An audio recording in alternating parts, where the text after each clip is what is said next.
Bonjour à tous, j'espère que vous allez bien. Moi c'est Léopard. Un plaisir pour moi encore aujourd'hui de partager une nouvelle vidéo avec vous. Aujourd'hui nous allons parler du développement. Et à cet effet, je m'en vais vous citer un auteur qui en a parlé du développement, c'est François Péot. Il disait à ce sujet que le développement c'est la combinaison des changements mentaux et sociaux d'une population qui la rend apte à faire croître cumulativement et durablement son produit réel global. Et nous savons qu'aujourd'hui, lorsque nous entendons le mot développement, nous avons plus à penser ce mot dans l'aspect matériel, dans l'aspect matériel. Et aujourd'hui, en fait, je voulais partager avec vous un autre aspect du développement, c'est l'aspect social ou l'aspect sociétal du développement. Et nous savons très bien que nous vivons dans une société où tout le monde est engagé vers ses courses effrénées, chercher l'argent, c'est faire de l'argent. Mais n'est-il pas bon aussi de regarder notre niveau d'évolution intellectuelle ou sociale, je dirais. Et nous savons très bien que nos icônes, ces personnes-là que beaucoup de personnes passent à la journée à poster sur les différents réseaux sociaux. Les personnes comme Thomas Sankara, Kwame Nkrumah, Nelson Mandela, ce sont des personnes en fait qui avaient une vision pour l'Afrique, avaient une vision pour leurs différents pays. Mais nous, aujourd'hui, nous sommes seulement porté dans l'aspect financier du développement.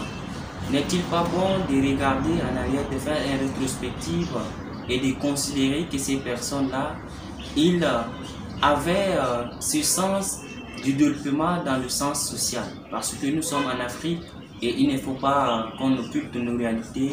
Nous sommes plus des sociétés basées sur la communion, la fraternité. Et nous pouvons en fait nous développer à partir de là parce que la culture de chaque peuple est un atout pour le développement. Et nous avons nos cultures, nous avons nos manières de faire, de voir et surtout d'agir. Et à partir de là, nous pouvons nous développer.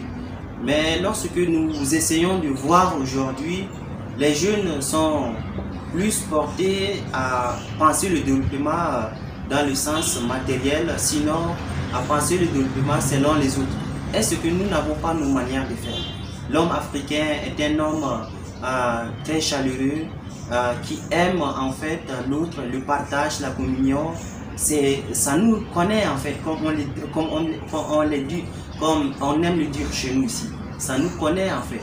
Et à partir de là, nous pouvons nous développer. Mais aujourd'hui, nous voyons que c'est l'égoïsme personnel. C'est plus, chacun veut en fait construire sa vie sans faire attention aux autres, alors qu'à partir de là, il fait du mal aux autres sans vraiment prêter attention. C'est pourquoi je partage cette vidéo avec toi. Je sais que quand je t'ai parlé de ce sujet, plusieurs idées te sont venues à l'esprit. Ce n'est pas seulement le matériel, ce n'est pas seulement l'aspect de construction, mais c'est aussi la construction intellectuelle et sociétale. Parce que si nous construisons les belles villes, nous construisons tout, je ne dis pas que c'est mauvais, mais que si nous ne pouvons pas nous gérer, vous croyez que nous aurions la paix? Je ne le pense pas. Je partage cette vidéo avec toi. Si tu n'es pas encore abonné à ma chaîne YouTube, je t'invite à t'abonner dès maintenant, car là je poste régulièrement plusieurs vidéos. Et si la vidéo t'a été intéressante ou bien que tu en as appris, tu me laisses un gros pouce bleu en l'air. Merci.